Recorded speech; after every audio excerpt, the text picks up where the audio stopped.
저희 조는 우선 저는 너무 자주 마시지 않으면 괜찮지만 그래도 줄 전날이랑 줄 당일에는 술을 아예 마시지 않는 것이 맞다라고 생각을 하고요.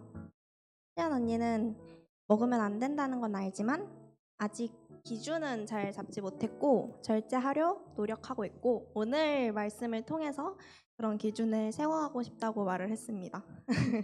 그리고 윤주 언니는 술이라는 것 자체에 대해 부정적인 생각을 가지고 있는 것은 아닌데, 뭐, 술김에 뭘 했다, 술김에 뭐, 싸움이 났다, 이런 절제하지 못하는 모습들, 그렇게 자신을 놔버릴 정도로 마시는 거는 안 된다고 생각을 한다고 했고요.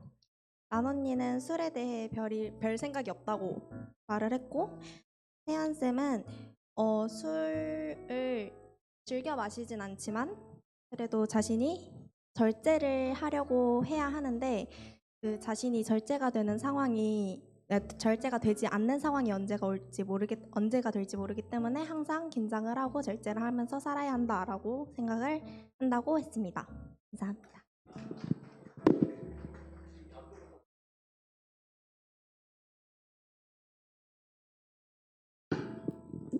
네, 저희 조는 술을 먹어도 되냐, 마냐, 먹어도 되냐, 안 되냐, 여기에 대한 좀 얘기를 한 것 같아요. 그러니까 좀 어린 친구들이 이런 부분에 대해서 좀 궁금해해서요. 그래서 저랑 광우 형제가 조금 이렇게 다른 의견을 냈습니다. 네, 그래서 광우 형제는 좀 안 먹는 게 맞는 것 같다. 네, 그렇게 얘기했고 이유는 그리스도인의 어떤 정결함, 거룩함 이런 거를 좀 추구를 해야 되지 않을까. 그리고 이렇게 좀 구별된 어떤 모습들을 모범적인 모습들을 이렇게 좀 보이는 게 좋을 것 같다 이렇게 얘기를 했고 저는 이제 뭐 된다. 네, 기독교라는 종교가 뭔가 행위에 어떤 해야 되고 하지 말아야 되고 그런 게 좀 얽매여서는 안 된다. 그리고 예수님의 구원은 십자가 사역은 우리가 뭘 먹고 뭘 하고 이런 걸 넘어서 있다. 네, 이렇게 좀 얘기를 했습니다. 네, 그래서 우리 동생들이 이렇게 좀 각자의 어떤 의견들에 좀 동의하고 좀 첨언하고 네, 이렇게 좀 나눴습니다. 네.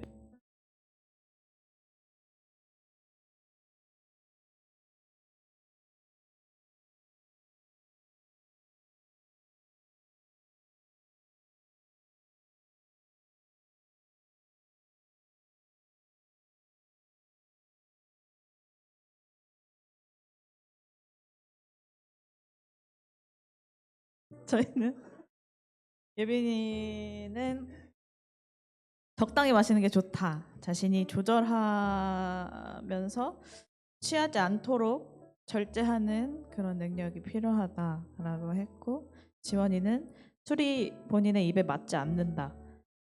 그런데 이제 미디어나 사람들이 술을 마실 때 음식이랑 같이 페어링 하면서 먹는 걸 보면 나도 한번 먹어보고는 싶다라고 그렇게 말을 했고, 대성이는 술을 마시는 게 나쁜 것은 아닌데 영적 성장을 막는다라는 그런 릴스를 봐서 그게 좀 마음에 좀 남았고, 근데 그렇지만 외부적인 상황들에 어, 같이 휩쓸려서 이렇게 먹기는 하지만 그런 마음이 그 릴스에 들었던 마음이 좀 남았다고 했습니다. 그리고 담비 언니는 술을 한 번도 안 마셔봤다고 했습니다. 그래서 뭐 그리스도인이 술을 마시는 거에 대해서 나쁘게 생각은 하지 않는데 그 사람들이 스트레스나 이런 거를 현대인들이 스트레스를 술로 많이 풀기 때문에 그런 술이라는 게 그렇게 나쁜 것은 아니다라고 그렇게 생각을 했고, 저는 술은 음식이라고 생각을 하기 때문에 음식도 과도하면 몸에 문제가 생기고 중독도 되고 그런 것처럼 술도 음식과 비슷하게 중독도 되고 몸에도 안 좋고 그렇지만 그거 잘 적당히 조절하면 맛있는 음식이 되지 않을까. 네, 그렇게 생각을 합니다.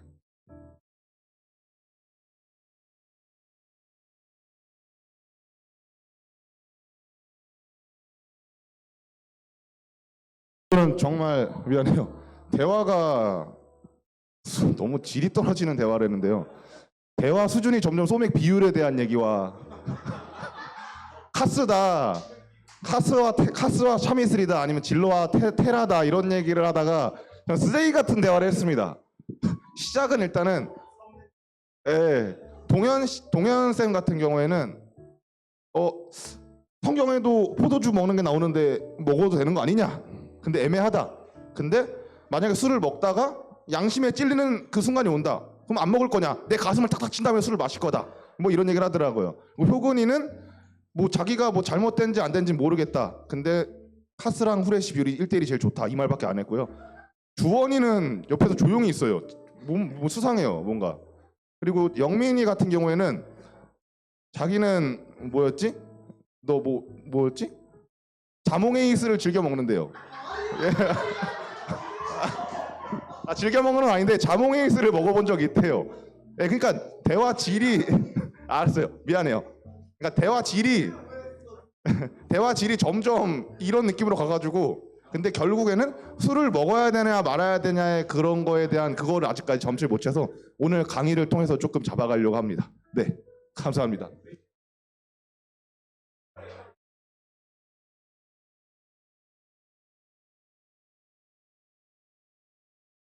네, 제가 독일 교회 이제 온 지 이제 2년이 다 되어 가는데 오늘 영민 형제 가장 큰 목소리를 오늘 처음 들었습니다. 그러니까 저런 데시벨이 나오는구나.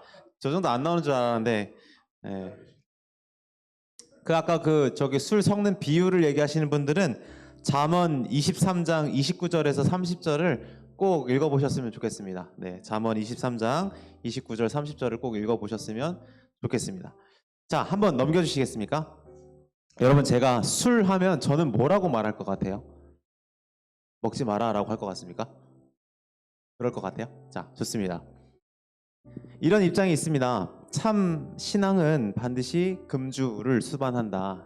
하나님의 사람은 술이 필요하지도 않고 마셔서도 안 되며 마실 이유도 없다. 네, 이런 입장이 있죠, 그죠? 근데 놀랍게도 우리 청년부에서 지금 제가 못 들은 것 같아요. 이런 입장은 이게 꽤 기독교 안에서 강경한 입장인데도 우리 청년부들의 마음은 참 이렇게 뭐랄까요, 자유롭네요, 그죠? 자, 이런 분들이 혹시나 마음에 있을지라도 이제 겉으로 말씀을 못 하신 분들이 있을 것 같아서 제가 좀 오늘 술에 관련된 제가 오늘 술을 먹어라 마라 이런 얘기를 할 건 아니고요. 여러분들에게 몇 가지를 말씀드리고 싶은 게 있는데, 여러분 술은 어느 공동체에서 먼저 만들기 시작했을까요? 누가 기독교로 가셨죠? 저가 누구예요? 아, 어떻게 알았어요? 네, 술은 교회에서 먼저 만들었습니다. 사실 뭐 문화적으로 보면 여러 집단에서 술을 만들기 시작했지만 여러분들이 지금 생각하는 이 술의 문화는 보통 교회 문화와 얽혀 있습니다. 그러니까 우리가 예전에 구약 성경에서도 발견했던 포도주의 뭐 등장이라든지 사실 하나님께 아름답게 올려드리는 예물 중에 술이 있습니다. 그죠?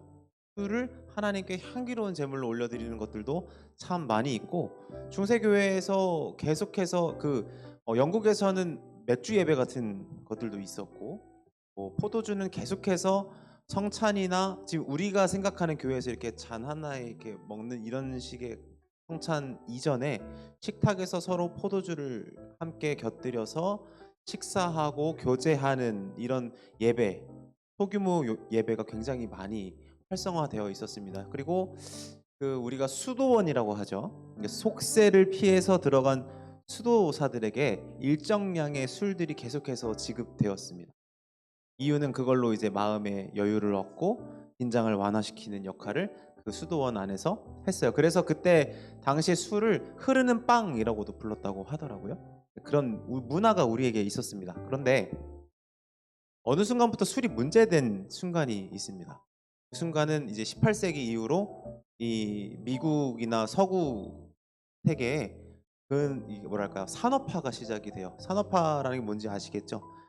도시가 세워지고 공장들이 만들어지기 시작하면서 자본주의 사회로 들어서면서 그와 동시에 노동계급이라는 게 등장을 해요. 열심히 일하는 근로자들이 생깁니다. 그런데 이 근로자들이 여유롭게 가족들과 함께 포도주를 먹을 시간이 있을까요? 없을까요? 있어요? 없어요? 없습니다. 근데 그 근로자들이 이 스트레스를 풀어내는 가장 큰 도움이 되었던, 값싸고 빨리 스트레스를 풀 수 있었던 도구 중에 하나가 스피릿이라는 술이었어요. 왜 스피릿이라는 단어를 붙였는지는 모르겠어요. 우리 성령님 말할 때도 이제 막 스피릿 이렇게 하잖아요. 근데 그때 그 스피릿이라는 단어의 술이 나왔는데 그게 오늘날 우리나라 술로 따져 보면 독주예요. 여러분들 뭐 깡소주 이런 생각을 좀 하시면 돼요. 근로자들이 열심히 공장에서 일하고 회사에서 일하고 집에 와서 혼자 와서 뭘로 풀어요? 스트레스를 그 값싼 스피릿으로 푸는 거예요. 근데 그러다 보니까 어디에 문제가 생기겠어요? 건강에 문제가 생기기 시작하고 더불어 가정에도 문제가 생기기 시작했어요. 당연하겠죠. 근로자가 술을 집에 와서 진탕 먹는데 그 가정 안에 평화가 있기가 쉽지 않을 거 아닙니까? 그 옛날에 오랜 시간을 들여서 포도주를 나누면서 이렇게 주고받고 시간을 들이고 이야기를 하던 식탁의 문화가 아니라 아빠가 집에 와서 소주를 콱 들이키고 와 하는 분위기가 계속해서 만들어지는 거예요. 그래서 19세기부터 미국에 금주 운동이 시작됩니다. 그 금주 운동을 시작한 교단이 감리교단이었고요. 그 감리교단을 비롯해서 당시에 복음주의라고 불리는 기독교계 안에서 금주 운동이 미국 사회에 널리 퍼지게 됩니다. 그리고 그때 파송받은 선교사님들이 어느 나라로 들어왔어요? 대한민국으로 들어왔습니다. 근데 사실 그 선교사님들이 그런 문화를 갖고 있었을지라도 그 선교사님들이 뭐 중국도 가고 일본도 가고 대만도 가고 뭐 이제 우리나라도 왔지 않겠습니까? 그런데 금주에 대해서 강력하게 주장했던 나라는 우리나라였다고 해요. 이유는 이제 우리나라 이제 가장들이 술을 많이 먹고 이제 술값을 다 안 내고 자기의 부인을 맡겨 놓는다든지 자기의 딸을 맡겨 놓는다든지 그리고 뭐 사람을 때리든지 죽이든지 이런 말도 안 되는 일들이 우리나라에 있었던 겁니다. 그러니까 당시에 선교사들이 제일 먼저 금지시켰던 것 중에 하나가 금주였어요. 그리고 축첩제도, 이거 제가 저번에 한번 말씀드린 것 같아요. 이 첩 문화를 없애기 시작한 거예요. 그게 기독교 문화에 우리나라에 있어서 굉장히 선한 영향력이라고 볼 수 있겠습니다. 여기까지 정리해봐도 우리가 한 가지를 말할 수 있겠죠. 그러니까 술이 좋다 나쁘다를 논할 그건 아닌 거예요. 그 상황을 좀 봐야 되는데 특히 그 독한 술의 등장, 도시와 공장과 계속해서 돌아가는 자본주의 사회에서 계속 피폐해지는 어떤 노동자들이 있고 그 노동자들이 값싸게 스트레스를 해결하고 자기들의 어려움을 해결할 수 있는 것이 뭐였다? 그 스피릿이라는 독주였어요. 근데 이게 아쉬운 점은 그들이 그것을 먹지 않게만 하면 된다라고 접근을 한 게 문제가 있는 거예요. 그럼 그들은 뭘로 스트레스를 해결하죠? 이 부분이 좀 어려운 거예요. 그런데 이 미국의 그림이, 이 서구 사회의 그림이 오늘 대한민국에 고스란히 들어와 있죠. 대한민국 기독교에서 왜 술 문제가 예민한 주제로 자리를 잡았을까? 아까 말씀드린 것처럼 대한민국 안에서 가정이 깨지는 일이 너무 많았어요. 술 문제로. 그걸로 인해서 관계가 깨어지고 사회생활이 깨지고 또 뭐 사실 그거는 종교를 떠나서 술 때문에 망가지는 인생들이 너무 많았기 때문에 그 술에 대해서 좀 엄격하게 계속해서 왔던 것입니다. 한번 다음 장 보겠습니다. 여기까지는 이해를 다 하셨을 것 같은데 우리가 굉장히 잘 아는 유명한 사람이 한 말이에요. 한번 읽어볼까요? 한번 읽어보겠습니다. 시작. 악용되는 대상을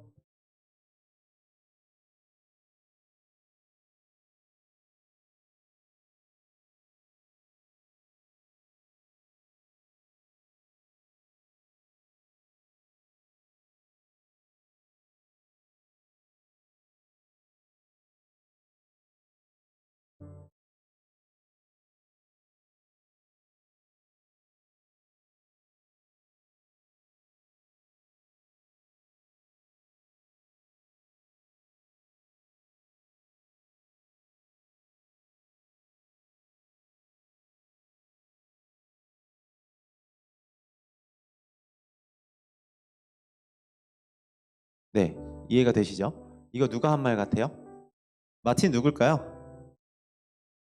루터입니다. 카톨릭 중세 카톨릭의 그 타락에서 종교 개혁을 일으킨 신학자 마틴 루터가 한 말입니다.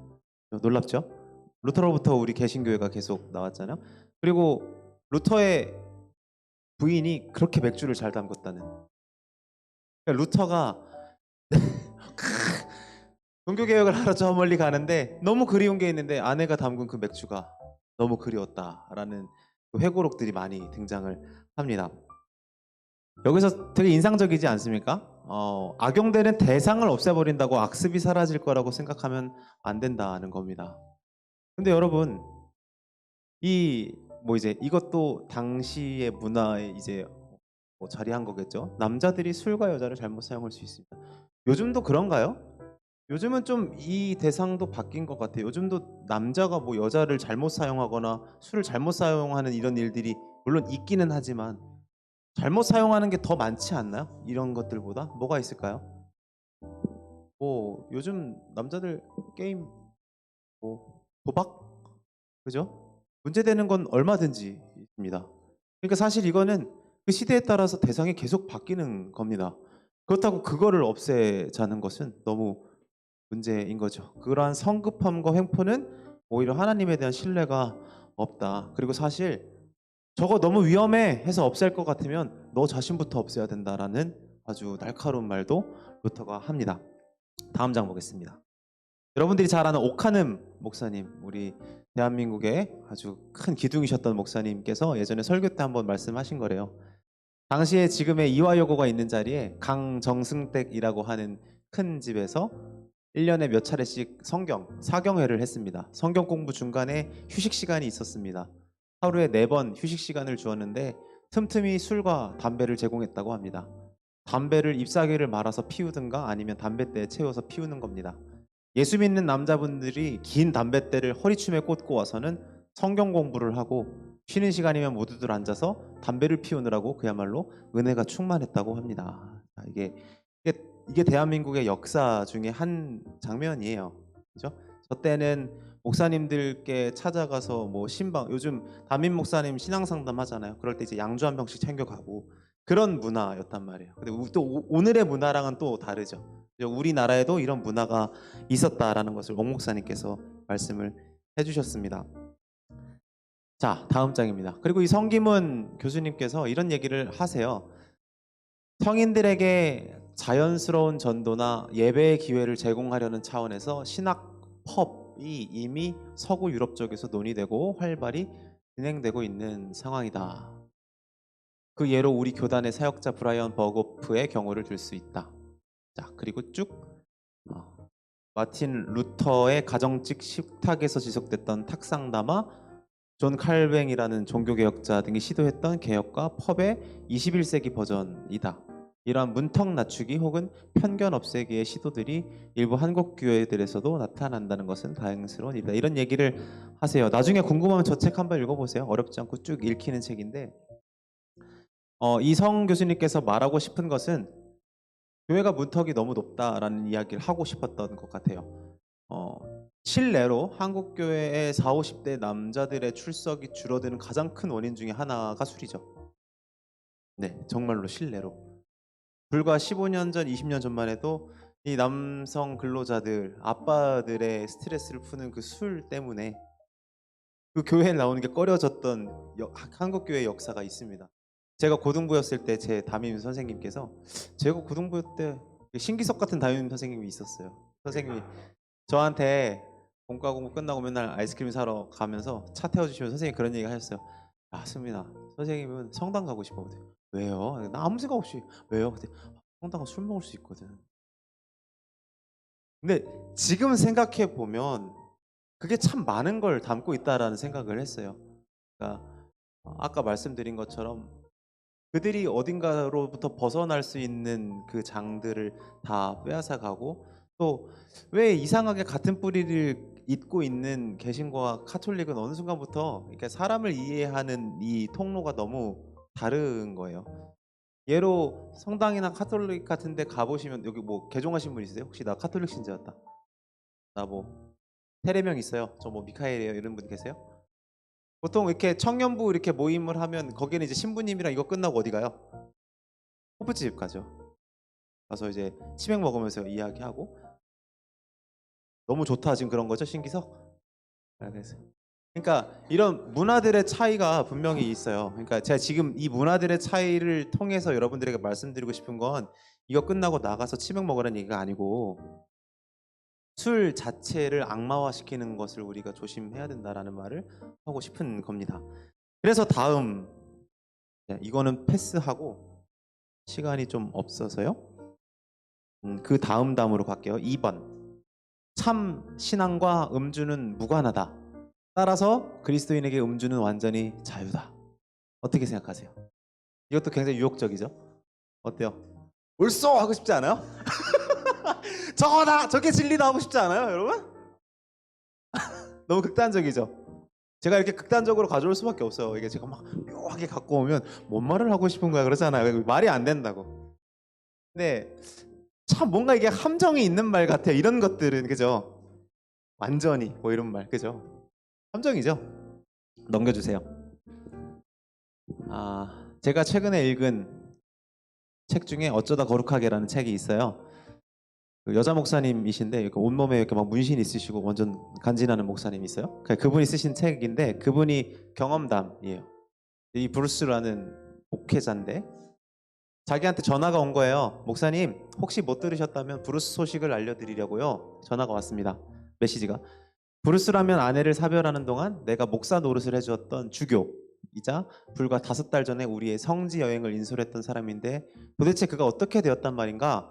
죽거나 다치기라도 했단 말인가? 점점점. 잠시 인스턴트 메시지를 나눠보니 브루스는 이틀 전 밤에 음주운전을 하다가 통제력을 잃고 세 자녀를 둔 52세 여성을 쳐서 사망에 이르게 했고 이후 검사 결과에서 혈중 알코올 농도가 법정 기준치보다 높게 나왔다. 다음 장. 감방에 앉아있을 사랑 많은 내 친구 브루스의 모습이 자꾸 나를 방해했다. 그가 얼마나 후회와 수치와 두려움에 찌들어 있을까 하는 생각만 났고 동시에 그로 인해 쓰러진 죄 없는 목숨에 대한 생각도 떨칠 수 없었다. 키리의 엘레이손, 주여 자비를 베푸소서. 브루스의 감방에도 후회와 가책과 자기 혐오만이 구석구석 가득했을 것이다. 이제라도 시간을 되돌려 그 차에 타고 싶지 않았을 것이다. 과거를 고칠 수만 있다면 세 자녀의 어머니는 살아있을 것이다. 그날 그가 끔찍이도 부주의한 일을 저지르지만 않았어도 그녀는 두고두고 가정에서 사랑받고 존중받을 것이고 브루스는 자신이 사람을 죽였다는 정서적 구속복을 입고 장기 복역할 일이 없었을 것이다. 그는 목회 사역을 계속하면서 팔레스타인 그리스도인을 돕고 인도의 병원을 후원하는 등 사람들을 정말 잘 사랑할 것이다. 예, 경험담이에요. 이런 이야기를 읽을 때 아까 여러분들이 말씀하셨던 모든 게 여기 담겨 있어요. 절제, 주의. 근데 이 술이라는 게 참 무서운 구간이 있는 거예요. 제가 우리 여기 계신 20살들 기억나실지 모르겠는데 제가 송궁신 예배 끝나고 그 얘기를 했어요. 노는 거 좋은데 사고 치지 말라고, 조심하라고. 사고가 나면 재미가 없어요. 사고 나기 전까지만 재미가 있거든요. 근데 사고라는 게 나기 시작하면 있잖아요. 시간이라는 거 되돌릴 수가 없거든요. 그래서 제가 제 주변에게 그런 얘기를 해요. 친구가 술을 먹고 운전대를 잡으면 뜯어 말리던지 하지 마라. 못 돌이키니까. 이 브루스라는 목사님은 굉장히 헌신적인 사람이었습니다. 굉장히 최선을 다해서 사람들을 돕고 헌신하던 사람이었고 목사로서 소망받는 사람이었습니다. 한순간에 그 사고로 아이가 셋이 있는 어머니가 죽어버린 겁니다. 네, 법적으로는 처벌할 수 있습니다.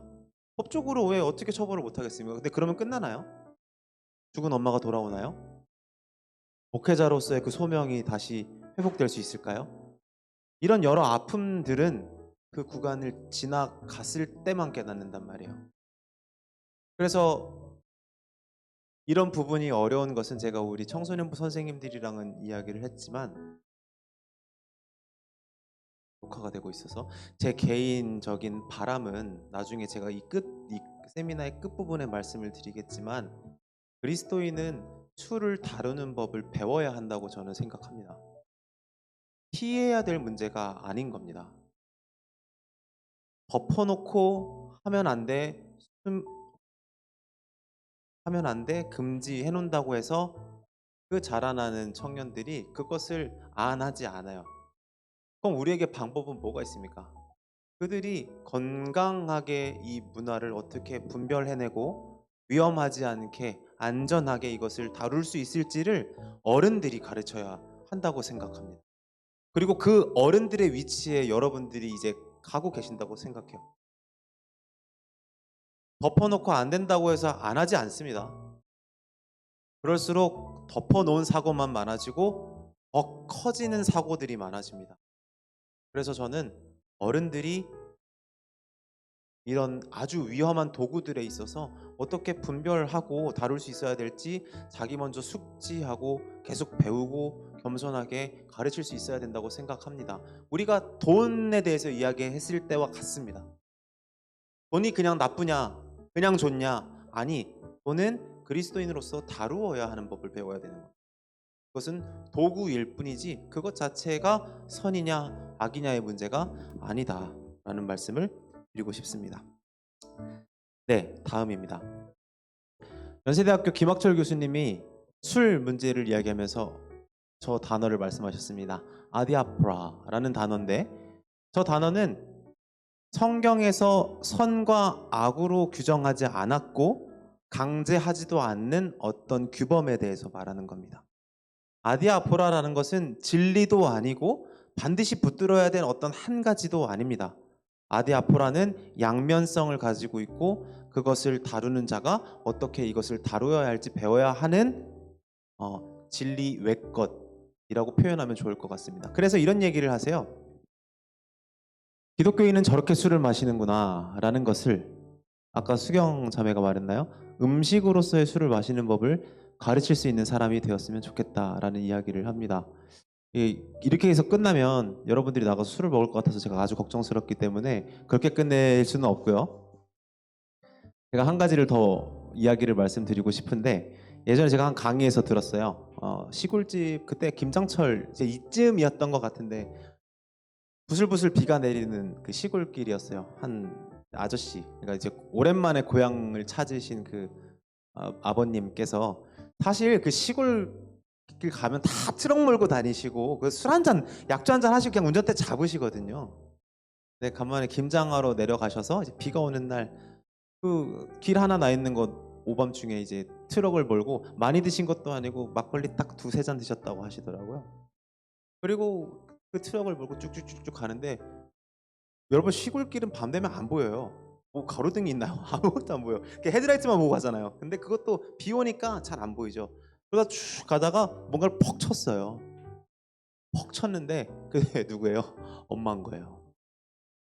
근데 그 어머님이 그 자리에서 사망하시고 문제는 그 사고 때문에 경찰이 와서 조사를 했는데 운전자가 음주 상태. 그래서 뭐가 될까요? 보험 처리도 안 되고 바로 형사 구속. 그러니까 어머니를 치고 형사 구속을 된 경우가 된 거예요. 그러니까 이거는 어디까지나 술에게 책임을 전가해서 될 문제가 아닌 거예요.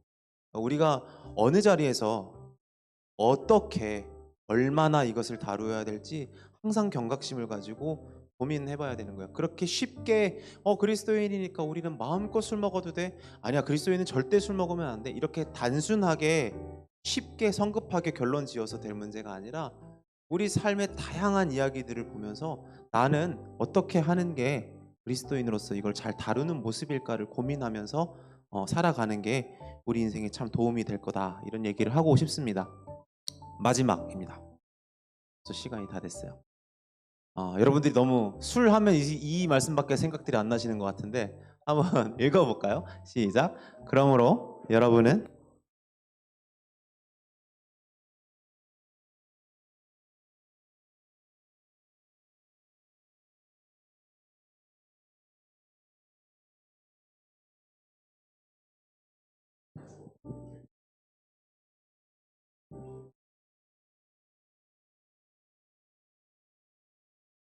성령의 충만함을 받으십시오. 아멘. 자, 여러분, 이 네 구절에서 핵심이 어디 같아요?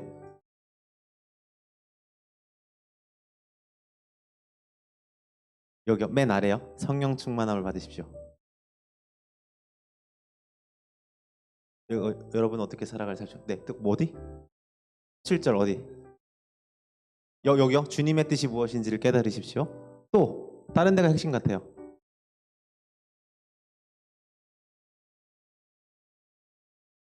이게 핵심이 아니라는 건 아시겠어요? 아시겠어요? 이게 술에 취하지 마십시오. 거기에는 방탕이 따릅니다가 핵심이 아니라는 건 아시겠어요? 근데 우리는 술 얘기하면 어디만 기억한다? 여기만 기억한다.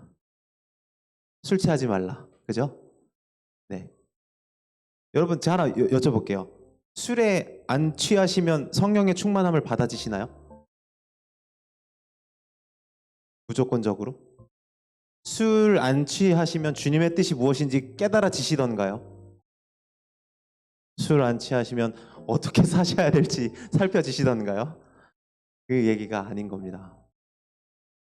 여기서 바울이 말하고 싶은 것은 우리에게 주어진 세월이 참 빠르게 지나가고 세월이 분별하기 어려운 세계이기 때문에 우리가 정신을 차리고 어떻게 살아가는 것이 지혜로운지를 충분히 고민해야 된다는 말을 하고 싶었을 겁니다. 이 술이 들어간 이유는 사실 이 원어적으로 이 뒷부분이랑 연결되어 있어요. 여러분, 성령 충만함을 입으면 그게 마치 술 취한 거랑 비슷한 효과가 있어요. 성령께서 우리의 지성과 우리의 마음과 우리의 모든 삶을 지배하셔서 우리가 하나님의 선한 뜻으로 따라가게끔 우리의 마음의 지향을 바꾸잖아요. 그죠? 이거랑 비슷한 게 뭐예요? 술을 꽐라가 되면 어떻게 돼요? 네, 이거랑 상관없이 가는 거잖아요. 그거랑 딱 비교해서 말하고 싶은 거예요. 술이 아니라 성령 하나님의 충만함을 받으라고요. 성령 하나님이 당신의 발걸음과 당신의 생각의 지향과 당신의 마음과 성품을 주장하시게 하라. 도대체 이 세상에서 어떻게 사는 것이 하나님의 지혜로운 삶인 것인지 분별할 수 있어야 한다라는 이야기를 바울이 하고 싶었을 것입니다. 끝으로 여러분들이 돌아가셔서 유튜브 같은 데서 이 술과 그리스도인과 술과 관련된 영상을 한번 찾아보시면, 물론 이제 저와 여기서 나눈 많은 주제들을 유튜브에 쳐보시면 우리 기독교가 양극의 목소리를 다 내고 있다는 걸 발견하실 거예요. 저처럼 말하는 사람이 있고 저 같은 사람을 완전히 나쁜 놈 취급하는 사람들의 목소리도 있어요. 그걸 알아요. 그걸 아는데 제가 그 반대쪽의 목소리도 오늘 이제 찾아보고 왔는데 그분들이 보통 하시는 이야기는 비슷합니다. 제가 존경하는 목사님도 그런 얘기를 하세요. 술을 그리스도인들이 마시는 것이 하나님을 믿지 않는 사람들에게 덕이 된다고 생각하는가 생각해 보셔야 된다, 이런 얘기를 하세요. 옳은 말씀이죠. 술 막 대취해가지고 길바닥에 대자로 들어놓고 막 그냥 부침개 만들고 이게 하나님을 안 믿는 사람들에게 덕이 될까 생각해보면 당연히 덕은 안 되죠. 그죠? 그래서 제가 하나 물어보고 싶은 건 그거예요. 오늘 우리가 사는 사회에서 교회가 신뢰를 잃어가는 것이 교인들이 술 먹어서일까요? 그러니까 그건 아닌 것 같아요. 그러니까 저는 그 말을 하고 싶어요. 맞다고. 그러나 지금 진단 자체가 잘못되는 것일 수 있다. 우리가 지금 살펴야 되는 것은 요거가 아닐 수 있다라는 거예요. 우리가 살펴야 되는 것은 이 전부죠. 우리가 이 땅에서 그리스도인으로서 본이 안 되는 건 비단 술 때문인가요? 그리스도인들이 돈을 다루는 모습, 그리스도인들이 성을 다루는 모습, 그리스도인들이 인간관계를 다루고 직장에서 하는 모습, 그리스도인들이 자기 몸과 자기 가정과 자기 이웃을 돌보는 모습, 이 모든 것이 이웃에게 덕이 될 수 있고 덕이 되지 않을 수 있습니다. 우리는 이것을 다 같이 두고 이야기해야 합니다. 그런데 요 하나를, 이 술을 악마화해서 이것을 악마로 규정해 놓으면 마치 이것만 안 하면 내가 괜찮은 사람 같아요. 전 이 부분이 걱정스럽습니다. 술 먹는 것을 악마화 해놓으면 술 먹는 사람을 비난하게 돼요. 그리고 누군가를 비난한다는 것은 내가 옳은 사람 같아요. 이게 굉장히 쾌락이 있어요. 내가 하지 않는 것을 쟤는 하네. 내가 할 수 있는 것을 쟤는 하지 못하네. 그것을 누군가를 계속해서 끊임없이 비난하고 그걸로 괴롭히는 것은 우리의 죄성에 너무도 알맞는 일이에요. 그러니까 우리 그리스도인들에게는 이 땅에서 살아갈 때 하나님께서 주신 것들을 어떻게 잘 선용할 수 있을지 고민하는 사람들이어야 하고, 어느 자리에서 어떻게 이것을 다룰 수 있을지를 배우고 겸손하게 쉽게 유혹에 넘어가지도 말고 지혜롭게 우리의 삶을 잘 배워가는 존재들이 우리 청년들이셨으면 좋겠습니다. 우리가 잘 자라날수록 우리 아래 커가는 이 후배들이 이런 문제들을, 사회적인 문제들, 자기 삶에서 겪는 문제들을 훨씬 지혜롭게 다룰 수 있을 것 같아요. 그렇죠? 그렇게 우리 잘 자라가는 청년부들 되셨으면 좋겠습니다. 혹시 질문 있으실까요?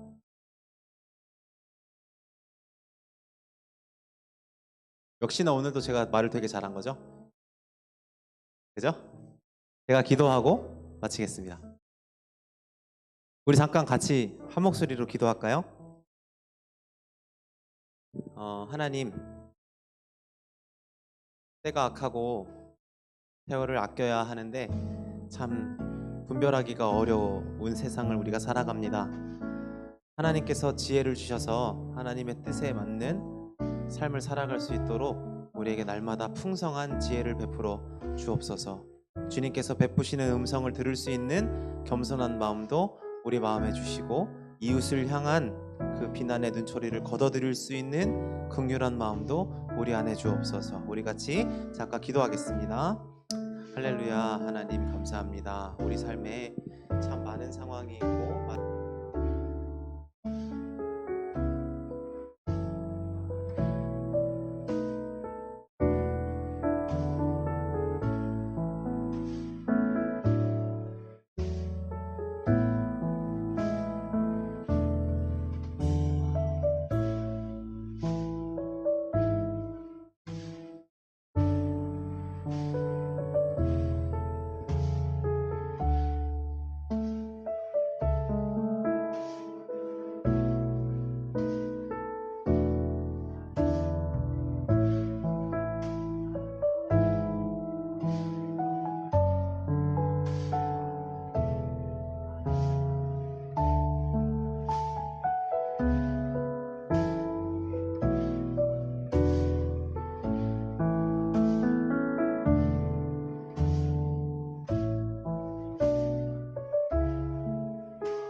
하나님 감사합니다. 우리를 이 땅 가운데 하나님의 사람으로 부르시고 날마다 주님의 음성으로 주님의 지혜로 가르쳐 주심에 감사합니다. 우리에게 온유하고 겸손한 마음을 주셔서 날마다 하나님의 음성에 귀를 기울일 수 있게 도와주시고, 하나님 우리 앞에 주어진 복잡하고 어려운 삶의 문제 속에서 하나님께 답을 구하고 길을 찾는 지혜로운 청년들로 자라갈 수 있도록 도와주시옵소서. 하나님, 온갖 위험과 어려움 그리고 속임, 꾀임 속에서 우리를 지켜주시고 그 모든 순간 속에 성령 하나님 도우셔서 우리가 선한 길로, 생명의 길로 걸어갈 수 있도록 날마다 우리의 발걸음을 인도하여 주시옵소서. 잠들어 있는 우리의 영혼을 깨워주시고 성령으로 충만하여 하나님께서 허락하신 이 길을 잘 걸어갈 수 있는 청년 한 사람 한 사람 되게 하여 주시옵소서. 모든 것에 감사드립니다. 예수님의 이름으로 기도드렸습니다. 아멘. 감사합니다. 우리 하나님께 영광의 박수 올려드리겠습니다. 네.